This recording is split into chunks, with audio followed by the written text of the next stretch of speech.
Here at the Robert St Clair Cemetery over on Bar Auger, and it's just amazing to me how you can visit a spot. Literally, I mean, we've been here more than a dozen times over the course of the last year and a half, where we took this from, a mess to a slightly less of a mess with some repaired markers.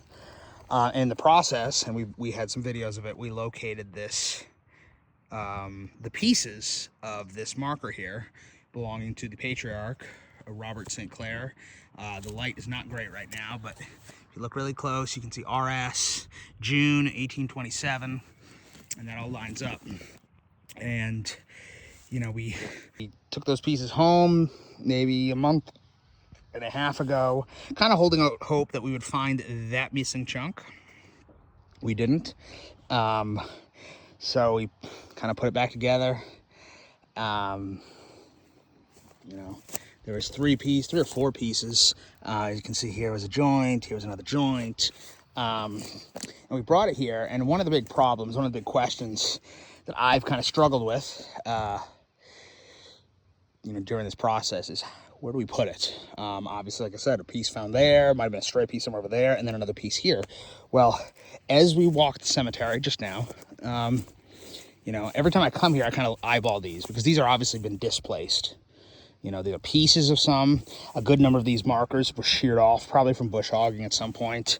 And then there's actual straight up, markers that are not where they belong. But, I found a piece here. This piece here belongs to this one. And then kept eyeballing. And I said, well, this one over here looks pretty similar. And sure enough, this one right here belongs here. And this one may have had an inscription. It's hard to tell. But I kept looking, and sure enough, we located what is clearly the bottom half of this marker. And that's just so exciting that we took a burial from nearly 200 years ago, located the pieces, and have now localized exactly where that belongs. So this bottom third portion was found in the ground right where it is. So that's going to show us precisely where Mr. Robert St. Clair was interred, right here. I mean, these trees probably displaced his marker, and it probably will also help shed light on, the kind of orientation and order of burials here. The pieces of marker that I found over here that I still am working on putting together, we have some hints as to who it might be, but we got burials here, 1863 and 1885. We go over here to 1900. Over here we suspect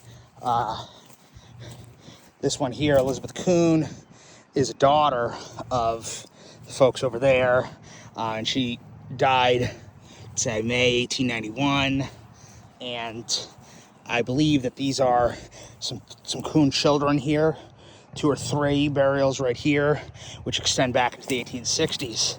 So it's going to kind of highlight that this is probably the oldest section, the original section, and it kind of worked this way down, and who really knows what's going on up there. Unfortunately, we didn't find anything with inscriptions. A lot of children, small burials up there.